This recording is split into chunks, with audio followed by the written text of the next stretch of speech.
Vous allez entendre un message de William Marion Branham intitulé « La plus grande bataille jamais livrée », prêché le 11 mars 1962 au Branham Tabernacle à Jeffersonville, Indiana, USA.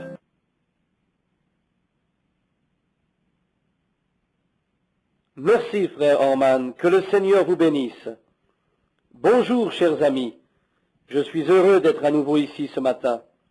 C'est en quelque sorte un peu inattendu pour moi-même et je suis sûr pour vous aussi.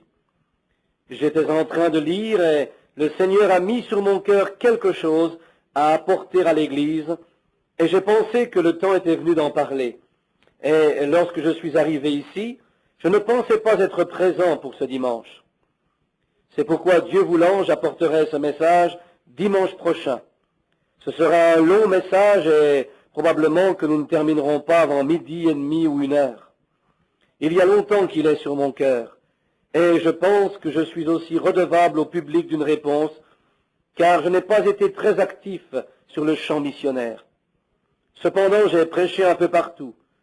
Mais je pense que si le Seigneur le veut, je prendrai mon temps dimanche prochain pour exposer mes raisons et vous présenter d'une manière scripturaire ce qui est en train de se passer. Vous voyez, tout ce qu'il en est de ces choses, parce qu'il est probable que je vais bientôt m'en aller outre-mer ou ailleurs. J'attends maintenant pour voir sur quel chemin il m'enverra. Il y a 3 jours, ou plutôt 2, j'ai reçu un appel téléphonique vers minuit, me demandant de prier pour une femme qui était à l'hôpital. On m'appela, me demandant de prier, et j'ai oublié le nom que l'on me donna, mais c'était une amie de sœur James Bell, notre sœur de couleur de cette église, une vraie fidèle, une femme de bien. Je crois que le nom que l'on m'a donné était Shepherd. Ainsi, je sortis du lit et m'agenouillai racontant cela à ma femme, car la sonnerie du téléphone l'avait réveillée. Je lui dis, nous devons prier pour Madame Shepherd. Cette sœur a appelé et dit qu'elle est une amie de Madame James Bell. Alors nous avons prié pour elle, puis nous sommes retournés au lit, et vers les 10 ou 11 heures du jour suivant, je reçus de nouveau un appel. C'était Billy me disant qu'il ne s'agissait pas de Madame Shepherd, mais bien de Madame Bell elle-même, qu'elle était à l'hôpital et que son cas était grave. Je me précipitai à l'hôpital, mais elle s'en était allée.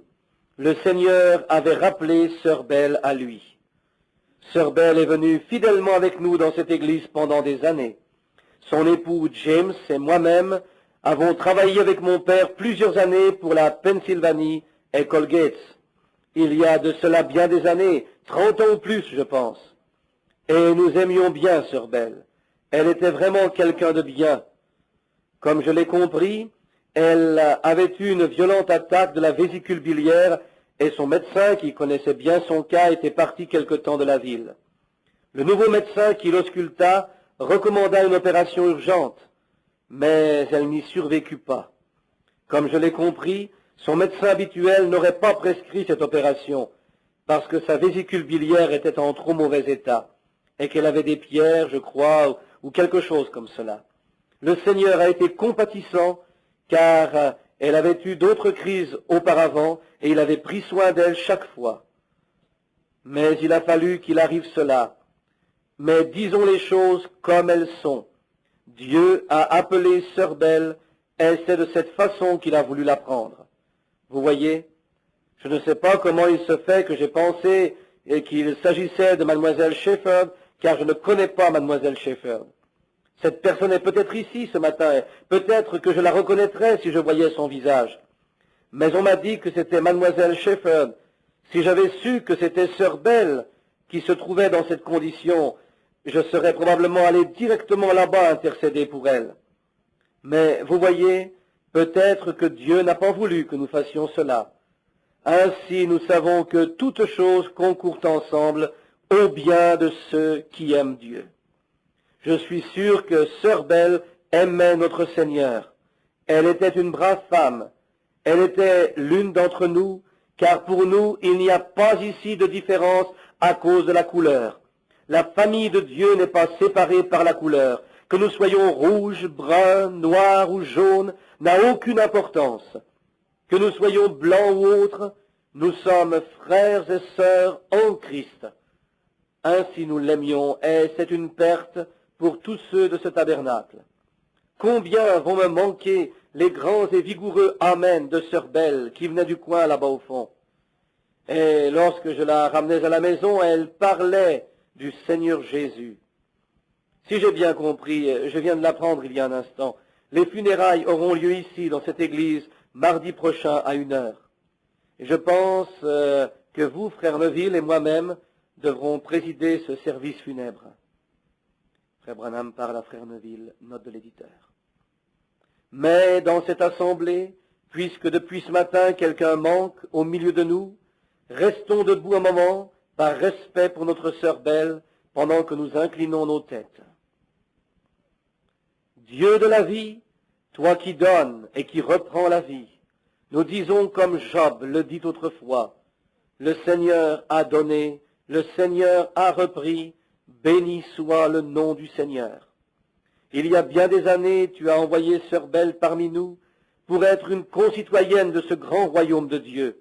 Et nous te remercions pour toute source d'inspiration qu'elle a été pour nous, car elle aimait chanter, témoigner, et elle a été tellement remplie de l'esprit qu'elle en poussait des cris de joie.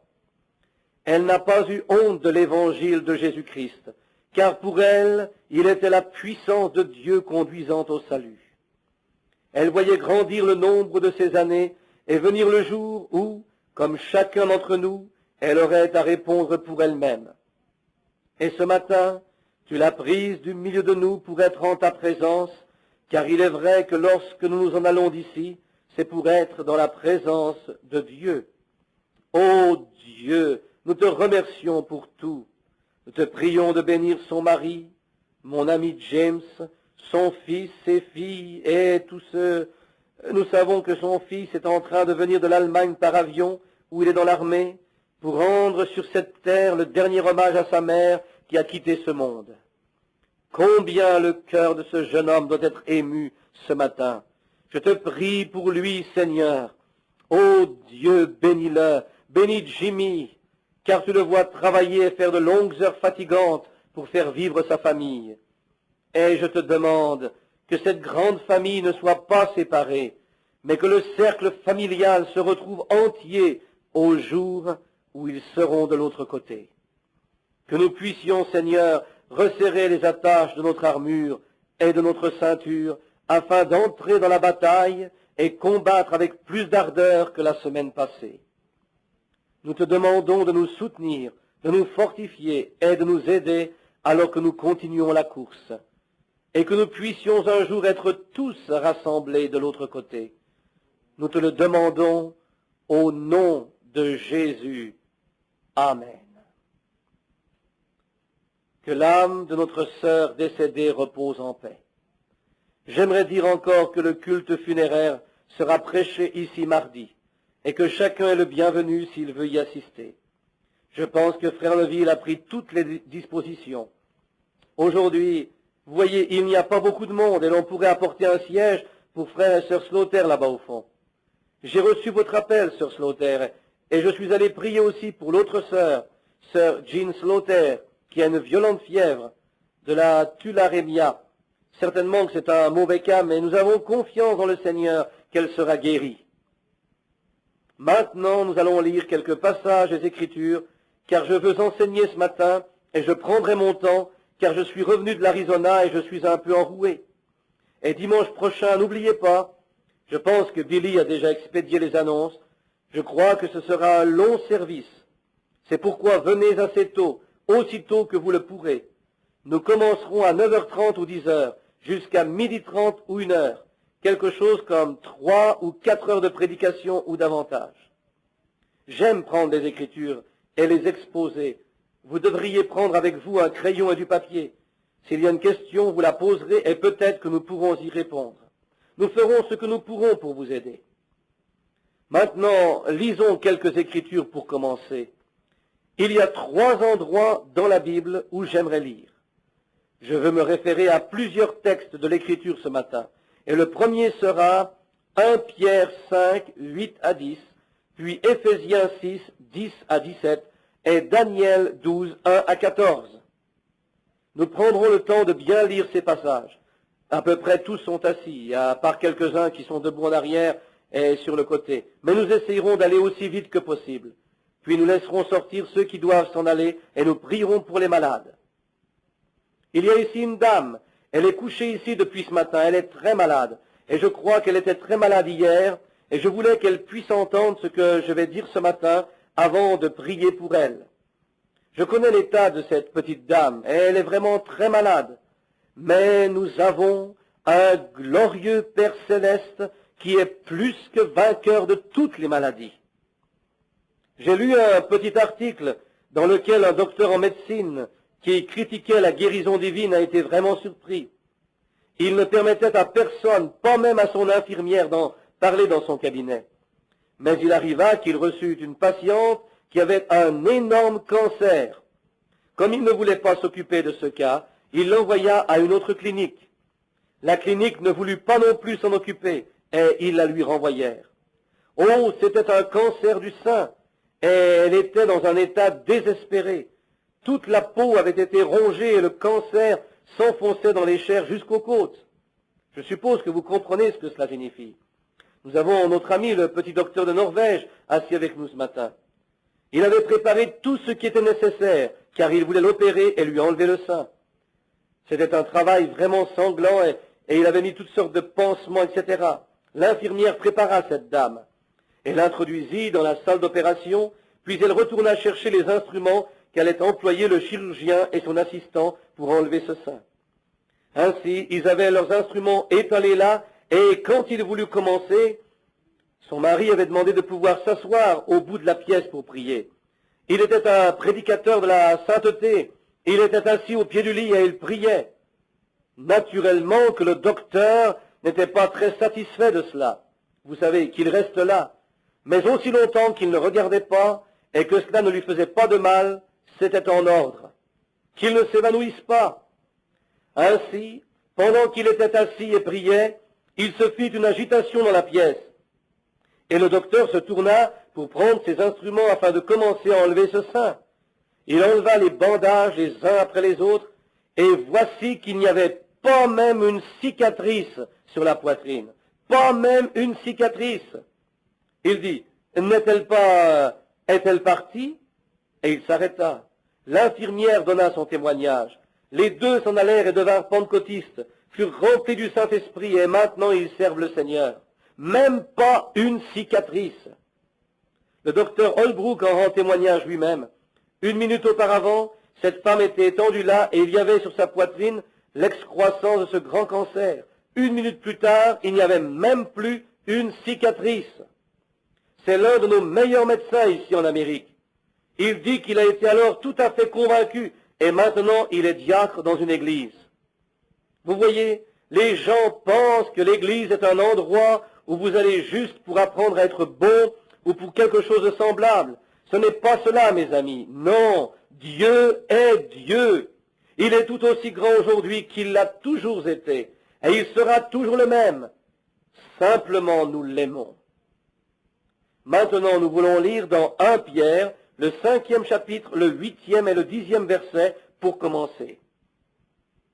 Soyez sobres, veillez. Votre adversaire le diable rôde comme un lion rugissant, cherchant qui il dévorera. Résistez-lui avec une foi ferme, sachant que les mêmes souffrances sont imposées à vos frères dans le monde. Le Dieu de toute grâce, qui vous a appelés en Jésus-Christ à sa gloire éternelle, après que vous aurez souffert un peu de temps, vous perfectionnera lui-même, vous affermira, vous fortifiera, vous rendra inébranlable. Que Dieu soit loué. Maintenant, dans l'épître aux Éphésiens, nous voulons nous reporter au 6e chapitre des Éphésiens et lire du 10e au 17e verset. Au reste, fortifiez-vous dans le Seigneur et par sa force toute puissante. Revêtez-vous de toutes les armes de Dieu afin de pouvoir tenir ferme contre les ruses du diable. car nous n'avons pas à lutter contre la chair et le sang, mais contre les dominations, contre les autorités, contre les princes de ce monde de ténèbres, contre les esprits méchants dans les lieux célestes. C'est pourquoi prenez toutes les armes de Dieu, afin de pouvoir résister dans les mauvais jours et tenir ferme après avoir tout surmonté. Tenez donc ferme. Ayez à vos reins la vérité pour ceinture. Revêtez la cuirasse de la justice. Mettez pour chaussure à vos pieds le zèle que donne l'évangile de paix. Prenez par-dessus tout cela le bouclier de la foi, avec lequel vous pourrez éteindre tous les traits enflammés du malin. Prenez aussi le casque du salut et l'épée de l'esprit, qui est la parole de Dieu. Maintenant, dans le livre de Daniel, j'aimerais lire encore quelque chose. Daniel, le 12e chapitre. Je veux commencer au premier verset et lire une grande partie de ce chapitre jusqu'au 14e verset. En ce temps-là se lèvera Michaël, le grand chef, le défenseur des enfants de ton peuple. Et ce sera une époque de détresse telle qu'il n'y en a point eu depuis que les nations existent jusqu'à cette époque. En ce temps-là, ceux de ton peuple qui seront trouvés inscrits dans le livre seront sauvés. Plusieurs de ceux qui dorment dans la poussière de la terre se réveilleront, les uns pour la vie éternelle et les autres pour l'opprobre, pour la honte éternelle. Ceux qui auront été intelligents brilleront comme la splendeur du ciel, et ceux qui auront enseigné la justice et la multitude brilleront comme les étoiles, à toujours et à perpétuité. Toi, Daniel, tiens secrète ces paroles et scelle le livre jusqu'au temps de la fin. Plusieurs alors le liront, et la connaissance augmentera. Et moi, Daniel, je regardais, et voici, deux autres hommes se tenaient debout, l'un en deçà du bord du fleuve, et l'autre au-delà du bord du fleuve. L'un d'eux dit à l'homme vêtu de lin, qui se tenait au-dessus des eaux du fleuve, « Quand sera la fin de ces prodiges ?» Et j'entendis l'homme vêtu de lin, qui se tenait au-dessus des eaux du fleuve. Il leva vers les cieux sa main droite et sa main gauche, et il jura par celui qui vit éternellement que ce sera dans un temps, des temps et la moitié d'un temps, et que toutes ces choses viendront quand la force du peuple saint sera entièrement brisée. Je crois que je vais m'arrêter là. Je vais prendre mon sujet de ce texte, si on peut l'appeler un sujet, et en tirer ce titre, « La plus grande bataille jamais livrée ». C'est cela mon sujet pour aujourd'hui. Maintenant, comment en suis-je arrivé à prendre ceci comme sujet pour ce matin? Nous venons d'arriver car quelques conseillers de l'Église et moi-même, nous étions en Arizona. Nous sommes allés pour avoir une rencontre à Phoenix, dans le tabernacle de frère Sherritt. Mais quand j'ai découvert qu'un frère était dans la ville et qu'il tenait une réunion sous tente, j'ai préféré ne pas faire de réunion en même temps que lui. J'ai pensé que je pourrais peut-être la faire le dimanche après-midi afin de ne pas déranger nos frères et leurs églises. Mais il se trouvait qu'il y avait également un service le dimanche après-midi. Il m'était difficile dans ces conditions de tenir une réunion. Aussi avec les frères, nous nous sommes préparés pour aller au culte présidé par frère Allen.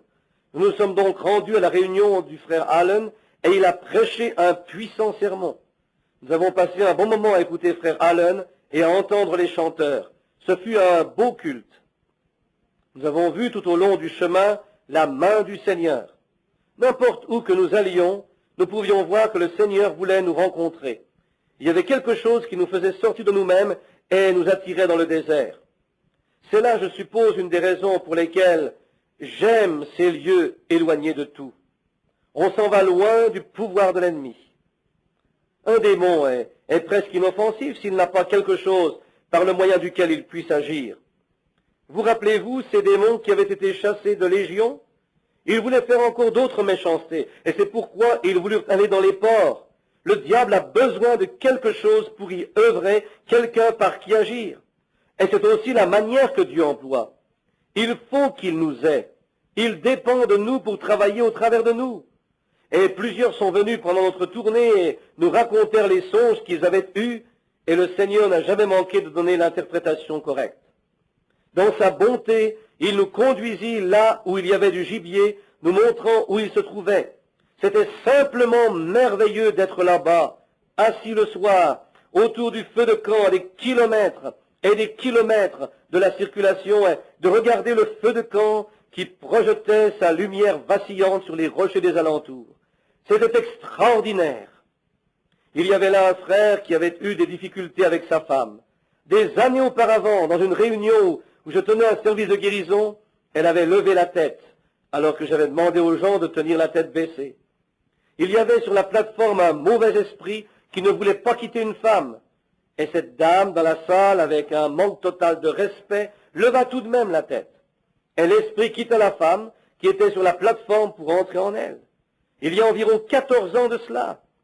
Et cette dame est tombée dans un triste état, même au point de vue mental, jusqu'à faire des choses tout à fait fausses.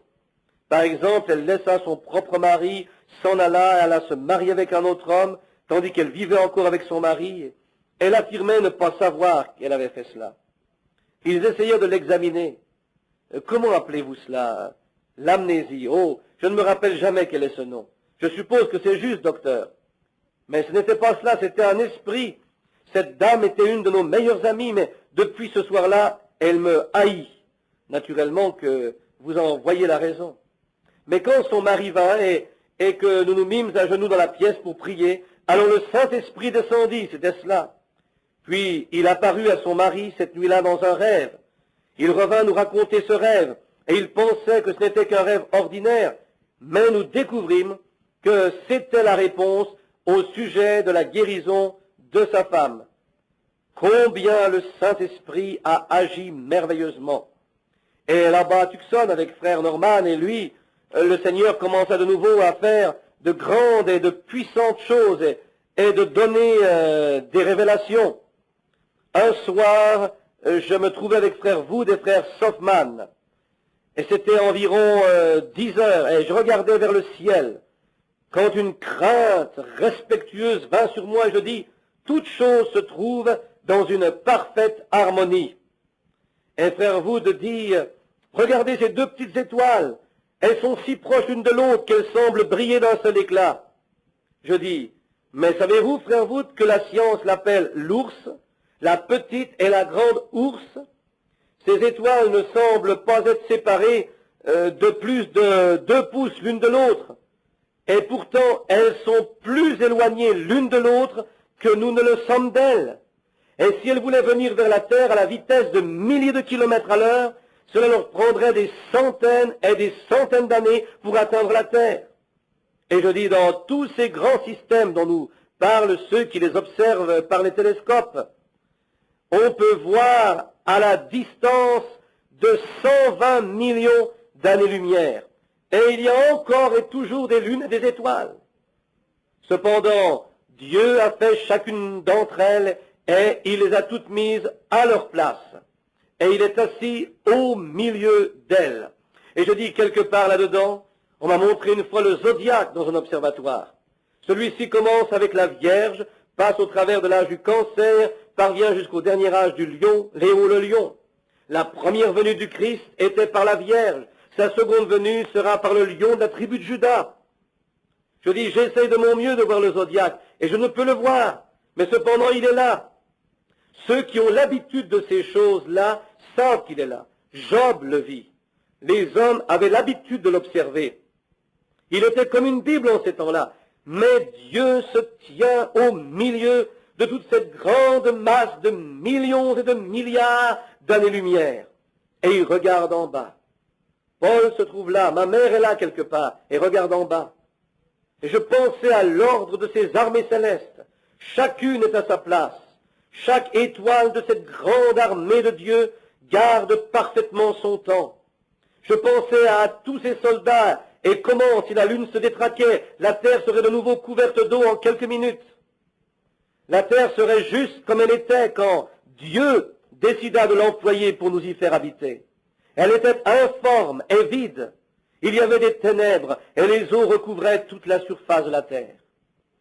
Et si jamais la lune s'en allait, la même chose se reproduirait. Lorsque la lune s'écarte un peu de la terre, voilà que les marées montent. Si elle se rapproche, la marée suit simplement le mouvement. c'est la grande armée de Dieu. Et quand je pensais que tout cela, c'était la grande armée de Dieu, puis nous sommes allés au lit et je recommençais à penser que pas une d'entre elles ne bougeait de sa place. Toutes demeuraient à leur place. Et s'il y a un mouvement quelque part au milieu d'elles, il y a une raison à cela. Et cela affecte notre terre. Nous en voyons déjà le résultat, quelle que soit celle qui se déplace vers un autre endroit. Cela produit son effet. Toutes choses en sont affectées. Puis je pensais que si cette grande armée céleste devait garder sa place comme cela pour accomplir toutes choses dans l'ordre, qu'en était-il du désordre de l'armée terrestre? Nous voyons que si l'un se détraque, cela désorganise tout le reste. Le programme entier de Dieu est bouleversé quand un seul membre sort de l'ordre. Nous devons continuellement tendre à garder l'ordre de l'esprit. Et ce matin, je voudrais que nous ayons, avec l'aide de Dieu, un véritable service de guérison. Que nous puissions garder ce groupe rassemblé sous ce toit ce matin dans une telle harmonie. Veuille le Saint-Esprit placer chaque membre du corps qui est ici ce matin dans une harmonie telle qu'il y ait une guérison spontanée de l'âme et du corps. Si nous gardons simplement notre position. Or, comme je le disais au commencement de cette réunion, cette dame qui avait le cancer et que le docteur Holbrook voulait opérer, le Dieu qui a causé ce bruit dans la clinique en enlevant ce cancer, sans qu'il laisse même une cicatrice, ne savez-vous pas que c'est le même Dieu qui est ici? Et la seule chose qu'il attend de son armée, c'est qu'elle garde sa position, comme les étoiles gardent leur position. Savez-vous que nous avons une guerre après l'autre et des bruits de guerre? Et si la terre subsiste, nous aurons encore plus de guerres.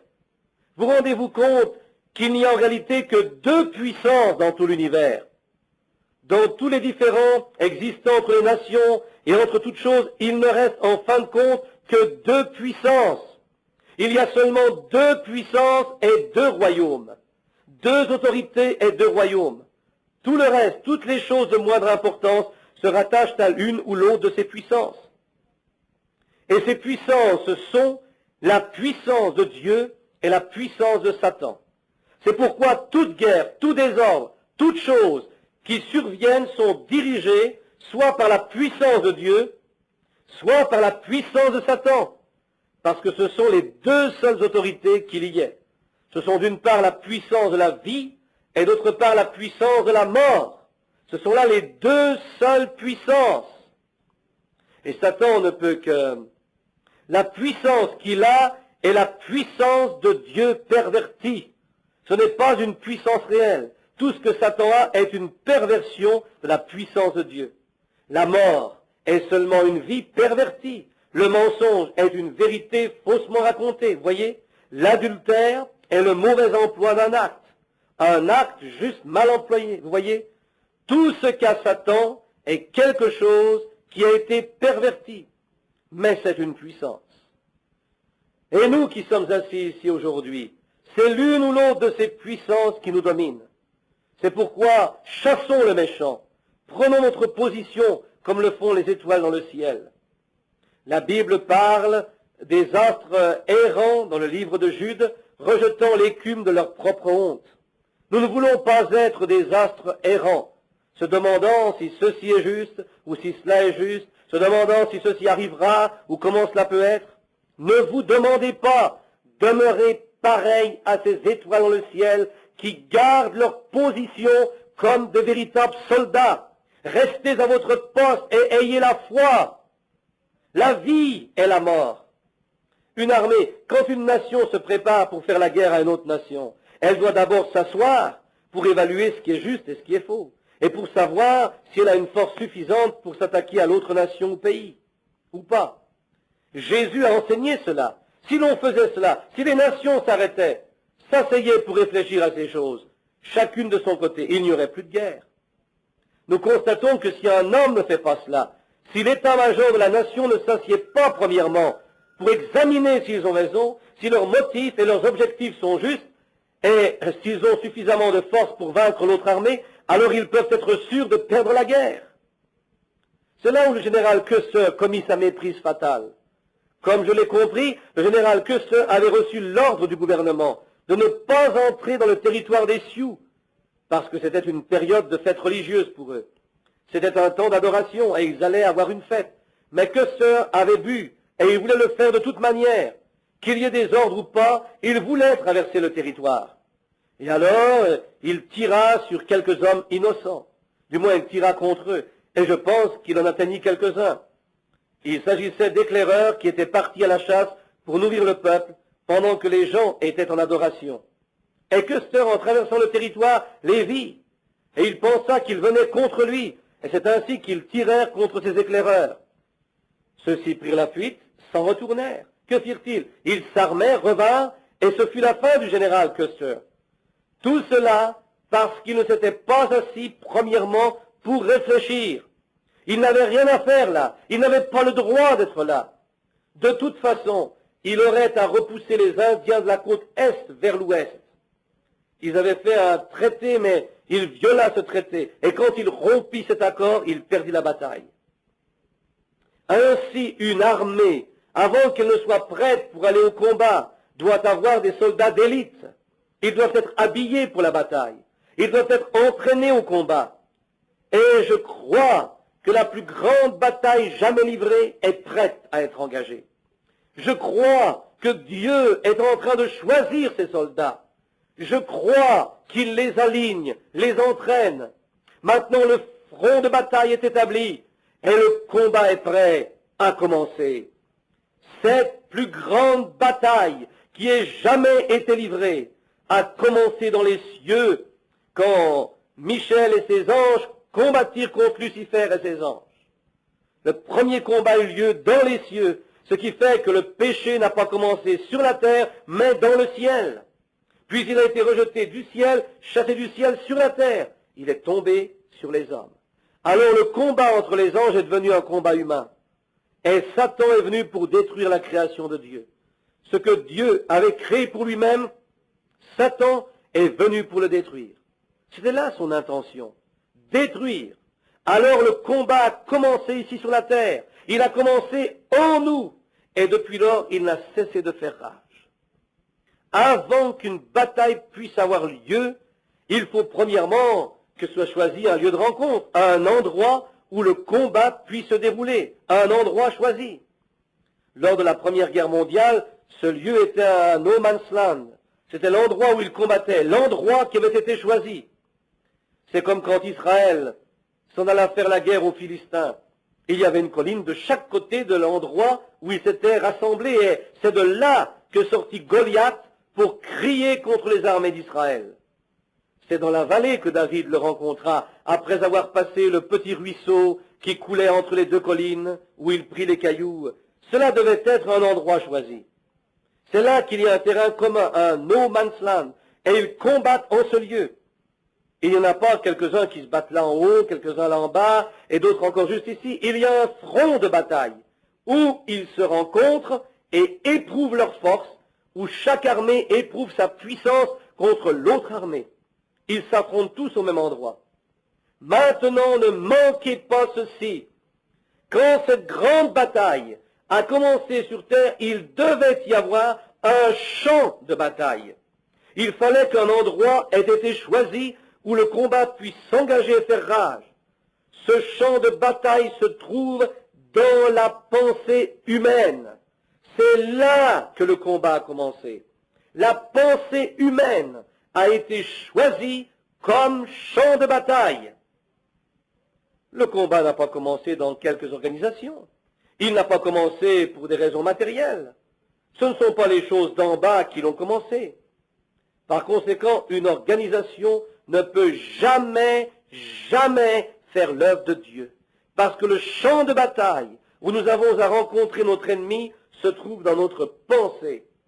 Vous avez à faire un choix. Il est là. Je voudrais que la jeune fille qui est là-bas et qui est très malade écoute très attentivement ceci. Les décisions sont prises dans la pensée, dans la tête. C'est là que Satan vient à notre rencontre. Et les décisions existent parce que c'est ainsi que Dieu a fait l'homme. Si vous regardiez sur la feuille de papier que j'ai ici, vous verriez un petit croquis que j'ai fait. Il n'y a pas longtemps que je l'ai dessiné, je l'ai reporté au tableau noir. L'être humain est constitué comme un grain de blé. C'est une semence. Et l'être humain est une semence. Physiquement, vous êtes la semence de votre père et de votre mère. Et la vie vient du père et la chair vient de la mère. Ainsi, les deux ensemble, l'œuf et le sang, s'assemblent et dans la cellule du sang se trouve la vie. C'est là que commence le développement qui va faire l'enfant. La semence est formée d'une enveloppe à l'extérieur et de la chair à l'intérieur, et à l'intérieur de la chair se trouve le germe de vie. C'est de cette façon que nous sommes formés. Nous sommes corps, âme et esprit. L'extérieur, le corps est l'enveloppe, l'intérieur, la conscience, etc. est l'âme, puis à l'intérieur de l'âme se trouve l'esprit, et l'esprit gouverne tous les autres. Quand vous irez à la maison, asseyez-vous, vous dessinerez 3 cercles, et remarquez que le corps extérieur a 5 sens par lesquels on peut prendre contact avec lui. Ce sont la vue, le goût, le toucher, l'odorat et l'ouïe. Ce sont là les 5 sens qui dirigent le corps humain.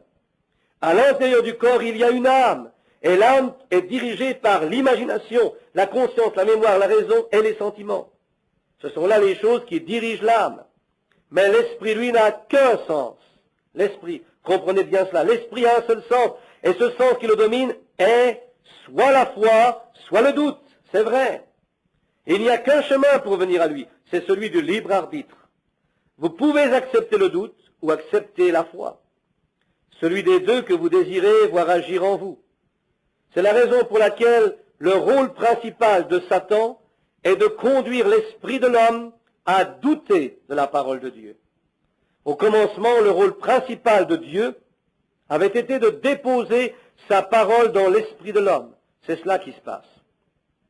Si maintenant cette Église pouvait être assemblée et unie de telle façon que tous ici soient d'un même accord, sans qu'il y ait où que ce soit l'ombre d'un doute, il n'y aurait en l'espace de 5 minutes plus d'une seule personne faible au milieu de nous. Il n'y aurait plus personne désirant le Saint-Esprit qui ne l'ait reçu. Si vous pouviez simplement être fondé sur cette chose-là. C'est là où commence le combat, juste dans votre pensée.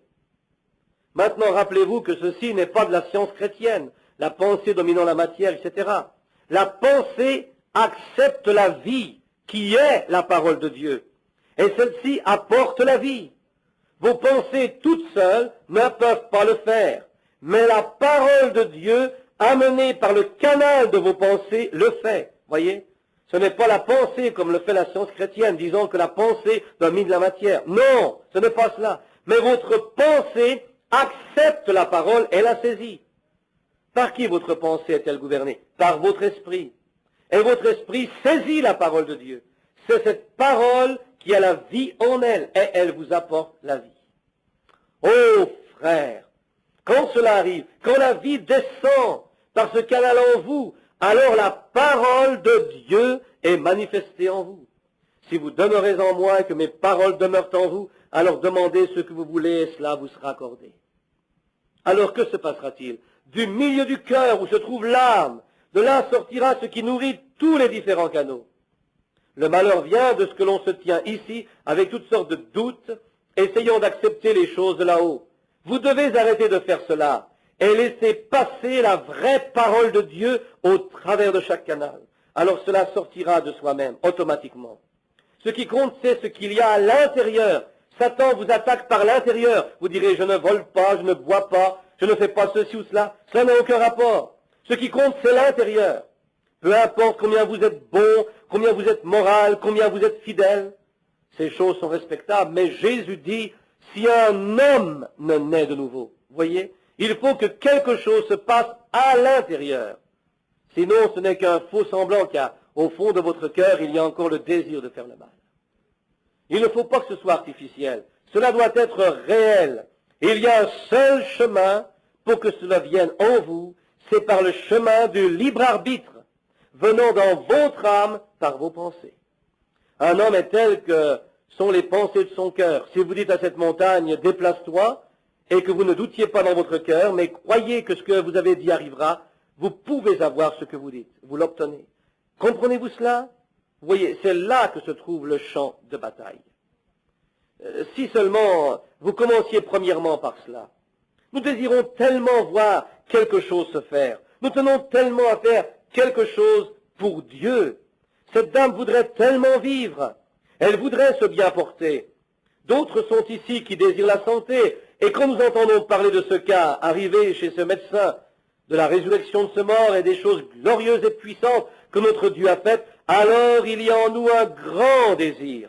Et les choses sont telles que nous cherchons à atteindre par le moyen de ces sens tels que la conscience, de saisir fermement quelque chose.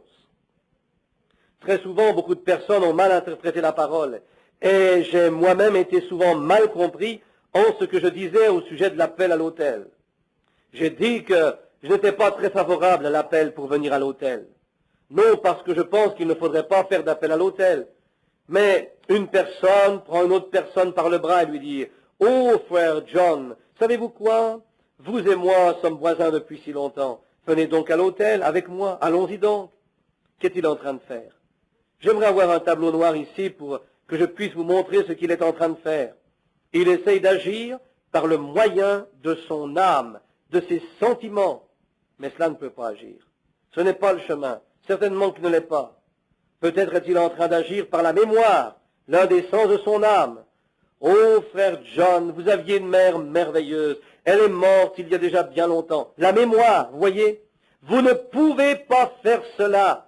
Cela doit venir par la voie du libre arbitre. Vous-même, laissez à la parole de Dieu. Vous n'êtes pas venu parce que votre mère était une brave femme. Vous n'êtes pas venu parce que vous étiez un bon voisin. Vous êtes venu parce que Dieu vous a appelé à venir et que vous l'avez accepté sur la base de sa parole. C'est cette parole qui signifie tout. Cette parole, si vous pouvez tout enlever du chemin, la conscience, tous les sens, et juste laisser entrer la parole, cette parole produira parfaitement ce qu'elle doit produire. Voyez ici avec quoi cela est recouvert. Vous dites, eh bien, cette conscience, ces sentiments, etc. Non, rien à faire avec cela, frère Branham. Certainement, si vous laissez entrer la parole et la recouvrez de la conscience, alors elle ne peut croître. Elle deviendra une parole déformée. N'avez-vous jamais vu un bon grain de blé jeté en terre, sur lequel on a laissé tomber un bâton? Il se déforme lors de sa croissance. C'est ainsi que grandira quelqu'un ou quelque chose auquel une entrave a été mise. Voilà, c'est ce qu'il y a avec notre foi pentecôtiste d'aujourd'hui. Nous avons laissé trop de choses entraver la foi qui nous a été enseignée. Le Saint-Esprit vivant en nous. Nous avons laissé trop de choses. Regardant aux autres, le diable essaye toujours de vous faire remarquer les manquements des autres. Et il fait de son mieux pour vous garder loin du témoignage réel, de ce qui est authentique. Il vous montre parfois un hypocrite, lequel essaye d'imiter quelque chose. Il le fait parce qu'il est un imitateur. Mais, si cela vient de la véritable source de la parole de Dieu, le ciel et la terre passeront, mais ma parole ne passera point. Elle subsistera. Comprenez-vous cela, sœur? Cela doit d'abord être accepté dans la pensée, puis cela est cru par le cœur. Alors la parole de Dieu devient une réalité, puis tous les sens de l'âme et du corps sont nettoyés par le Saint-Esprit. Alors vous avez le sens de Dieu, la conscience de Dieu. Alors tout ce qui est divin s'écoule au travers de vous. Il n'y a pas un seul doute quelque part. Rien ne peut s'élever, rien qui puisse venir à la mémoire et dire « Eh bien, je me rappelle que Miss Jones a essayé de se confier en Dieu, Miss telle et telle, Miss Doue a essayé une fois de se confier en Dieu pour la guérison, cela n'a pas réussi. » Voyez? Mais si le canal a été nettoyé, qu'il a été purgé, qu'il est rempli de l'intérieur par le Saint-Esprit, cela ne doit même pas revenir à la mémoire. Peu importe ce qui concerne Miss Jones et ce qu'elle a fait. C'est une affaire entre Dieu et vous, et personne d'autre que vous deux. Voilà, c'est là votre combat. Tuez-le immédiatement. Arrêtez-le complètement sur son chemin. Il ne s'agit pas de savoir combien de temps vous voulez faire la guerre, ou faire durer la guerre. Il faut la terminer à l'instant. Si vous venez et gardez le souvenir, la conscience, toutes ces pensées comme « bien, mais je risque d'échouer, peut-être que ce n'est pas juste ». Ne faites pas cela du tout. Mettez tout de côté et ouvrez le canal en disant « Oh Dieu, ta parole est éternellement vraie. Elle est pour moi. Si l'Église entière échoue, si le monde entier manque le but, malgré tout, cela ne peut manquer le but, parce que c'est ta parole-ci que je prends. C'est là que se déroule la bataille. Tout est là. Pourquoi le Dieu Tout-Puissant enlèverait-il un cancer du sein d'une femme sans laisser une seule cicatrice et laisserait-il mourir un enfant? C'est impossible. Une petite jeune fille, jeune fille du lycée est venue ici il n'y a pas très longtemps. Sa mère m'avait appelé au téléphone me disant « Frère Branham, ma fille a la maladie de Hodgkin. C'est un cancer qui forme des cailloux. Le médecin avait pris un morceau de caillou dans sa gorge et l'avait envoyé pour le faire examiner. C'était vraiment la maladie de Hodgkin. Ainsi, il dit, le prochain caillot peut faire irruption dans son cœur, et si cela arrive, c'est la fin. Il dit, à voir comment se forment les caillots, elle n'aura probablement pas pour plus de 3 mois à vivre. La mère dit, que dois-je faire? La renvoyer à l'école? Il dit qu'elle y aille, car elle s'en ira probablement tout à coup. Laissez-la aller et vivre aussi normalement que possible. Ne lui dites rien de cela. Ainsi cette dame me dit, que dois-je faire? Je lui dis, amenez-la ici et placez-la dans la ligne de prière. Et je lui dis, vous viendrez avec elle. J'eus un sentiment un peu bizarre. Quand la petite jeune fille vint ce matin-là, les lèvres maquillées de bleu, comme ils le font à l'école, lorsque cette petite s'approcha, je ne savais pas qui elle était. Elle avait été sur le point de m'appeler au téléphone. Je touchai sa main et dis, bonjour ma sœur. La voilà, c'était elle. Je regardai sa mère un instant et je vis que les deux étaient sans Dieu, sans Christ. Je dis, comment pouvez-vous espérer la guérison sur cette base-là?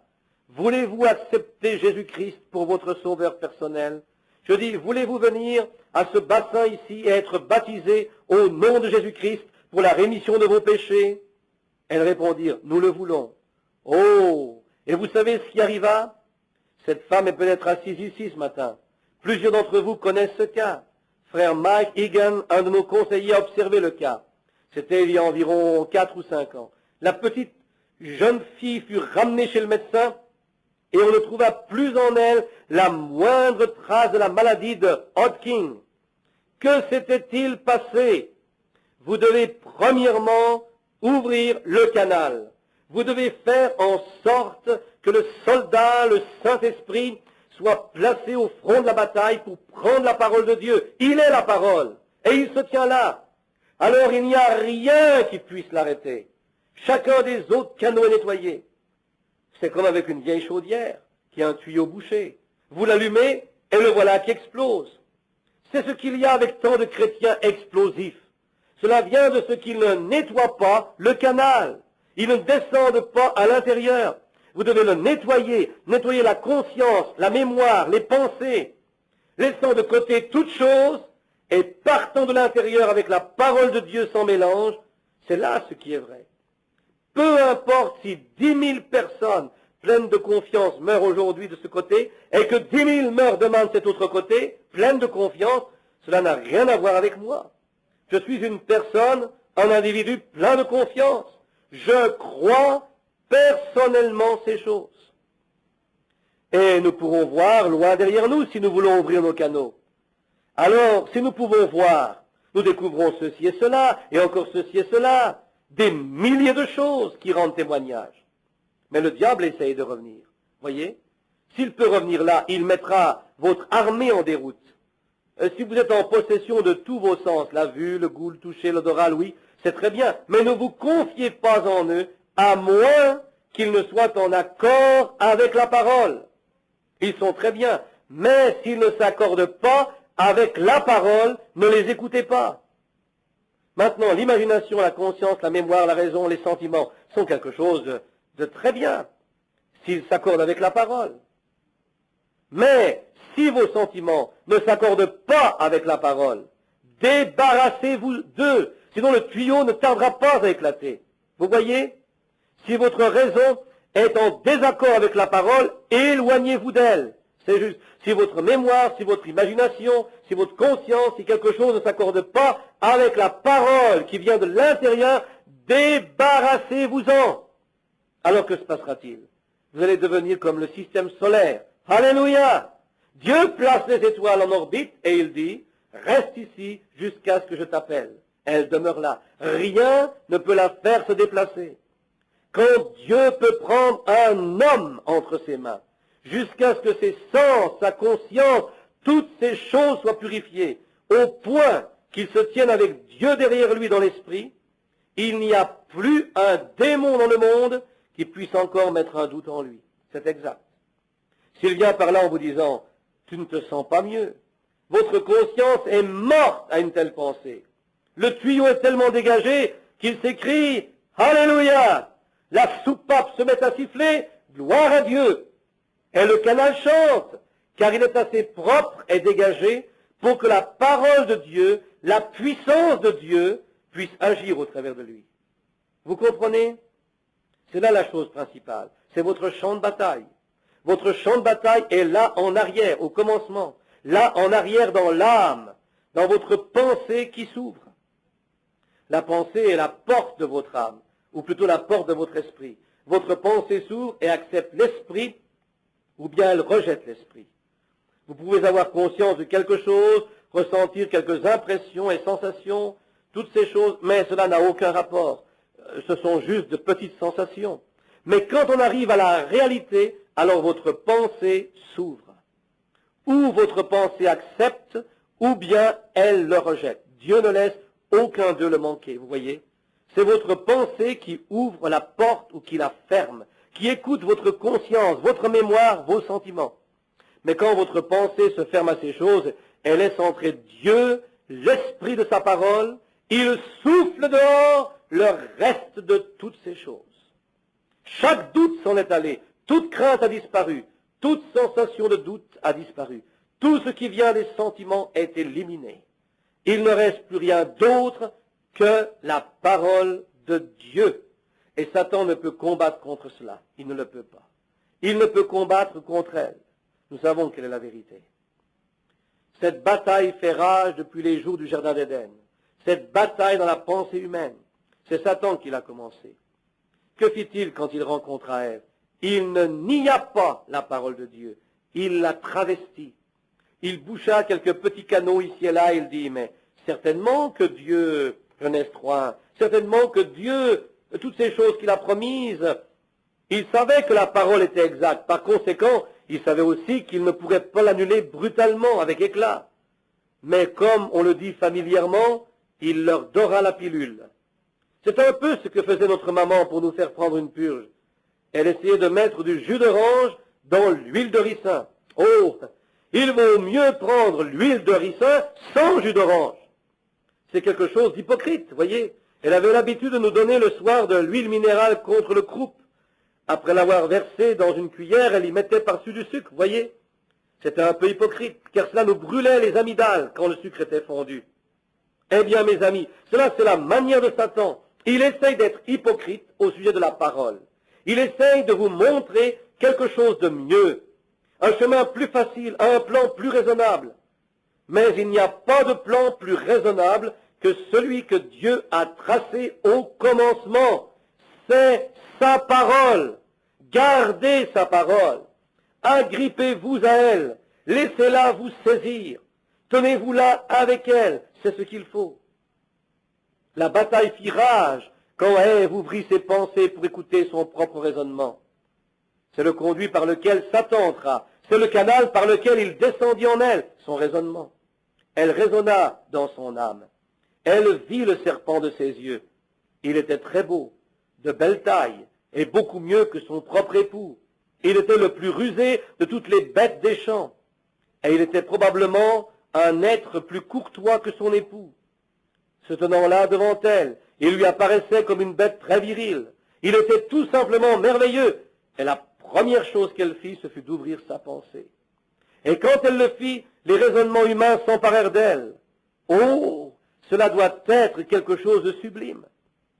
Aujourd'hui encore, c'est ainsi qu'il agit avec la femme. Une femme qui a un gentil petit mari trouve quelque grand homme viril et cet homme essaye d'ouvrir le chemin de son raisonnement. Souvenez-vous, cela c'est l'œuvre de Satan, c'est l'œuvre du diable, ou bien vice-versa, c'est l'homme à l'égard de la femme, ou la femme à l'égard de l'homme. Que ce soit l'un ou l'autre, que fait-il? il travaille dans cette faculté de raisonnement par la conscience, au travers de laquelle il y a peu à peu des choses qui se mettent à passer. Mais donnez la première place à la parole de Dieu. Un homme ne peut même pas arriver à... Il ne peut pécher. Alléluia.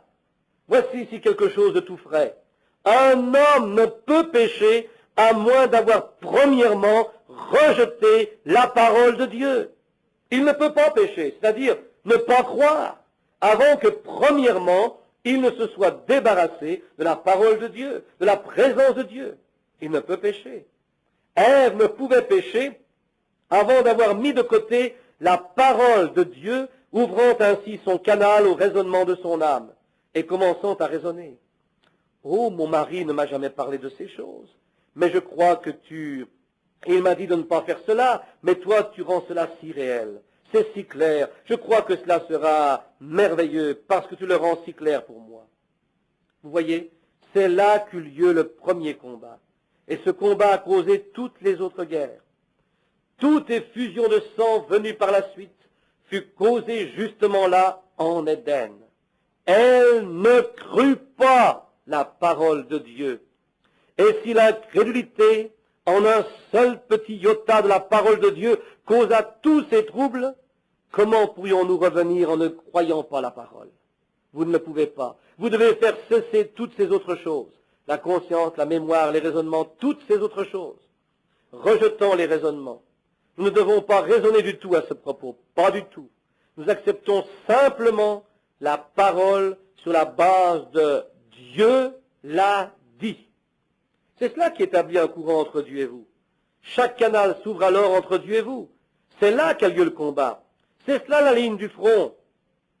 N'employons pas un simple fusil. Prenons une bombe atomique. Faisons le travail correctement et prenons la bombe atomique de Dieu. Qu'est-ce que c'est que cette bombe, frère Branham? C'est la foi en sa parole. C'est là la bombe atomique de Dieu. Elle disperse à tous les vents les maladies et les démons. Elle les anéantit et les désintègre. Oh, elle les détruit tout simplement, désintégrant tout ce qui est impie. Quand cette bombe de foi tombe, avec la parole de Dieu derrière elle, son explosion souffle au loin tout démon, toute maladie, toute infirmité. Vous dites, est-ce exact, frère Branham? Alors pourquoi cela agit-il avec les uns et pas avec les autres? C'est à cause du canal. Vous pouvez regarder extérieurement et le voir, mais vous devez l'avoir à l'intérieur et regarder de cette façon. Non pas regardant du dehors vers l'intérieur, mais vous devez être à l'intérieur regardant vers l'extérieur. Comprenez-vous? Vous ne pouvez venir par la raison, vous ne pouvez venir par ces autres choses. Vous devez venir par le canal de Dieu qui vient tout droit dans l'âme. Et comment faites-vous cela? Quel est le dernier canal? Est-ce la raison qui descend et dit, ce sont mes sentiments? Oh, je peux toucher cela, oui voilà, oh, je peux le sentir, ainsi de suite. Ces choses sont là, oui. Ensuite, vous vous mettez à raisonner. Eh bien, il semble savoir de quoi il parle. Le médecin dit que cela ne peut aller mieux, il faudrait que... Vous voyez, c'est justement là que vous êtes dans l'erreur. C'est le diable qui se tient là. C'est le diable qui introduit toutes ces choses en vous. Ne le croyez pas. Alléluia. La parole de Dieu dit, je souhaite que tu prospères à tous égards et sois en bonne santé. C'est juste. Comment pouvez-vous être un véritable soldat en dehors de cela? Je souhaite que tu sois en bonne santé. C'est là que se trouvent ces canaux. Ouvrez-les simplement. N'ayez pas le désir de passer à côté, car si Satan peut passer par eux, passer par la conscience et toutes ces autres choses, alors il va tout droit au fond de l'âme, dans la pensée. Or, s'il peut vous avoir, vous ne regardez jamais à l'un d'eux tant que vous ne l'avez pas laissé entrer ici. Il faut que vous l'ayez laissé entrer. Alors, quand il est dedans, il prend la direction des choses. Que fait-il alors? Il commence par employer la conscience. C'est cela qu'il emploie. Il commence à utiliser cette issue.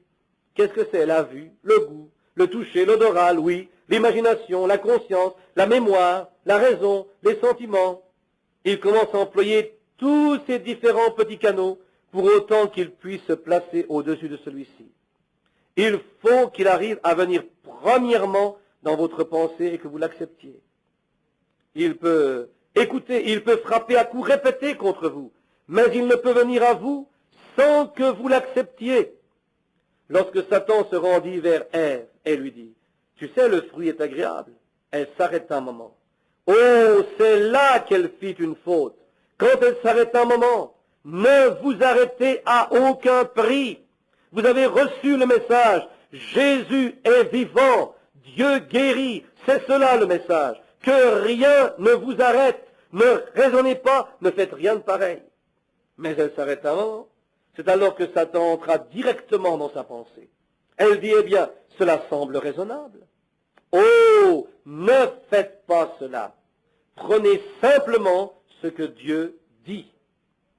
Que serait-il arrivé si Abraham s'était arrêté pour raisonner lorsque Dieu lui dit qu'il allait avoir un bébé de Sarah alors qu'elle avait 65 ans et lui 75. Et lorsqu'il eut 100 ans et qu'il en avait 90, il continua à confesser que la parole de Dieu était vraie. Et il parlait de ces choses qui n'étaient point comme si elles étaient là. Vous voyez? Il espérait encore. Y avait-il encore de l'espoir? L'espoir ne lui aurait servi à rien. Eh bien, direz-vous, j'espère que je pourrai aller bien.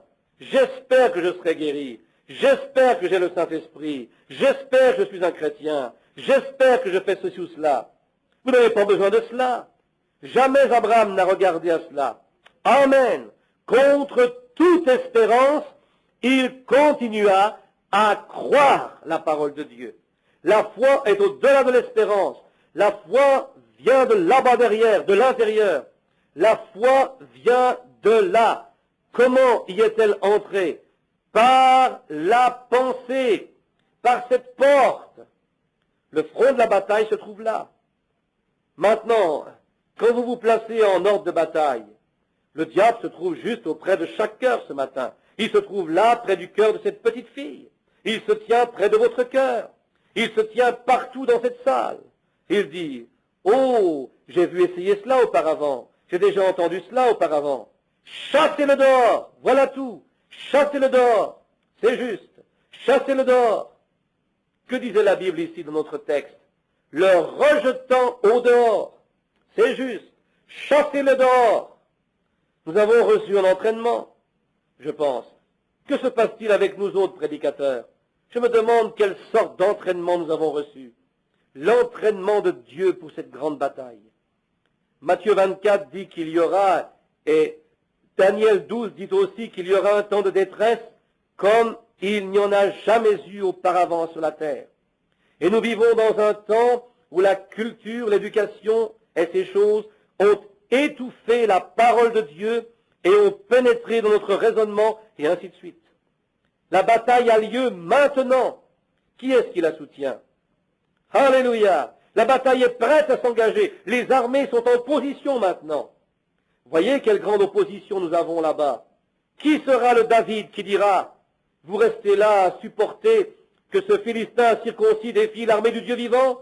Moi, j'irai le combattre. Amen. Ce matin, Dieu désire avoir des hommes et des femmes qui puissent se lever et dire, je prends le Seigneur au mot selon sa parole. Amen.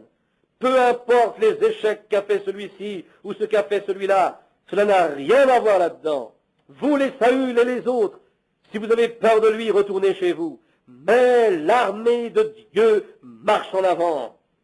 Amen. Des hommes de valeur, des hommes de foi, des hommes puissants, des hommes pleins de compréhension. Ils n'ont pas besoin d'être rusés, ils n'ont pas besoin d'être instruits. Ils doivent être des canaux. Dieu prend ces petits canaux. Ève s'arrête un moment pour raisonner, disant, eh bien, voyons un peu cela. C'est juste comme, qu'en est-il de cette jeune fille qui est ici ce matin? Sans doute que le médecin lui a dit qu'elle était au bout de la course et qu'il ne pouvait plus rien faire pour elle. Ce médecin, je ne le condamne pas, c'est un homme de science. Il voit bien que la maladie a pris possession du corps de cet enfant. C'est arrivé à un point tel qu'il n'y a aucun médicament qui puisse la guérir. Ainsi, le cancer a conquis cette jeune fille. Certainement que la mort a conquis cet enfant, mais notre commandant en chef le capitaine de cette grande armée, alléluia, est la résurrection et la vie. Rien ne peut le vaincre. Alléluia. Le cerveau de l'armée, son intelligence se trouve dans ses capitaines. Rommel était le cerveau de l'Allemagne. Ce n'était pas Hitler, c'était Rommel. C'est exact. Eisenhower, un soldat.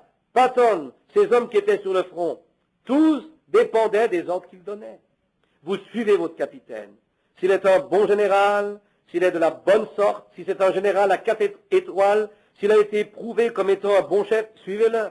Quoi qu'il puisse vous sembler être dans l'erreur, avancez vers le front. Faites ce qu'il vous dit. Alléluia. Nous avons un général à 5 étoiles qui s'appelle Jésus. Et nous plaçons 5 étoiles sur notre foi. En anglais, faith, F-A-I-T-H, note de l'éditeur. Il n'a jamais perdu une seule bataille. Alléluia. Il a conquis la mort, le séjour des morts et la tombe. Il a chassé les démons hors de notre chemin. Il est le grand capitaine en chef.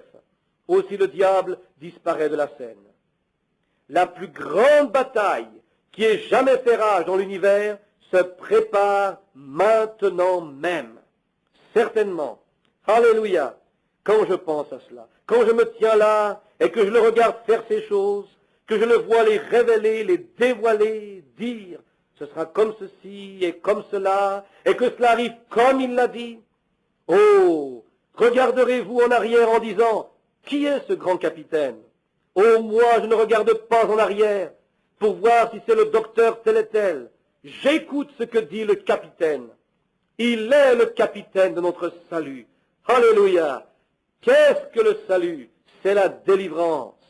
Quelle gloire! Il est le capitaine de notre salut, de notre délivrance. L'heure glorieuse du chargé est proche. Alléluia! Les armures de soldats étincellent, les étendards flottent au vent. La foi et le doute se sont rangés en ordre de bataille dans ce tabernacle ce matin. Le doute d'un côté, la foi de l'autre. Soldats, soyez à votre poste. Alléluia. Notre capitaine, l'étoile du matin, nous conduit. Il ne recule jamais. Il ne connaît même pas le mot de retraite. Il n'a pas à battre en retraite. Amen, c'est certain. La plus grande bataille jamais livrée s'engage juste ici, maintenant, c'est vrai, entre la vie et la mort, entre la maladie et la santé, entre la foi et le doute, entre la liberté et l'esclavage. La bataille est commencée. Soldats, faites briller vos lances, astiquez votre armure. Dieu est en train de préparer ses soldats. Amen. Dieu oint son armée. L'Amérique équipe ses soldats avec tout ce qu'elle a de meilleur. Casque d'acier, armure, et tout ce qu'ils ont, tanks blindés et tous leurs véhicules. Dieu lui aussi équipe son armée. Alléluia. Quelle sorte d'équipement employons-nous? L'épée de l'Esprit, la parole de Dieu. Amen. La parole de Dieu est plus tranchante qu'une épée à 2 tranchants. Hébreux 4. Tranchant jusqu'aux jointures et aux os, même jusqu'à la moelle des os. Elle discerne les pensées des cœurs. C'est la parole de Dieu. Croire en sa parole. Voilà comment l'on revêt l'armure de Dieu. C'est ce qu'il a donné à Ève pour s'armer elle-même. Mais elle a brisé son armure. Comment fit-elle cela? En ouvrant sa pensée au raisonnement. Vous ne pouvez raisonner avec la parole de Dieu. Il n'y a point de raisonnement en elle. C'est simplement la parole de Dieu. Il n'y a pas de doute à son sujet. On ne discute pas la parole. C'est la parole de Dieu. Un point, c'est tout. Cela suffit. La chose est établie pour toujours. Vous voyez ce que je veux dire? La parole de Dieu. Dieu l'a promis. C'est Dieu qui l'a dit. Ils ont dit à Abraham, comment sais-tu que tu auras cet enfant? Dieu l'a dit. Cela suffit. Eh bien, pourquoi ne l'as-tu pas encore? Je ne sais pas quand je le recevrai, mais je le recevrai, Dieu l'a dit. Cela ne m'arrêtera en rien. Il saisit, pourquoi ne retournes-tu pas dans le pays d'où tu es venu? Je dois être pèlerin et étranger dans ce pays. Amen. Dieu a donné la promesse. Dieu donnera l'enfant juste dans ce pays où il m'a envoyé. Alléluia! Dieu vous guérira précisément dans cette atmosphère du Saint-Esprit, où il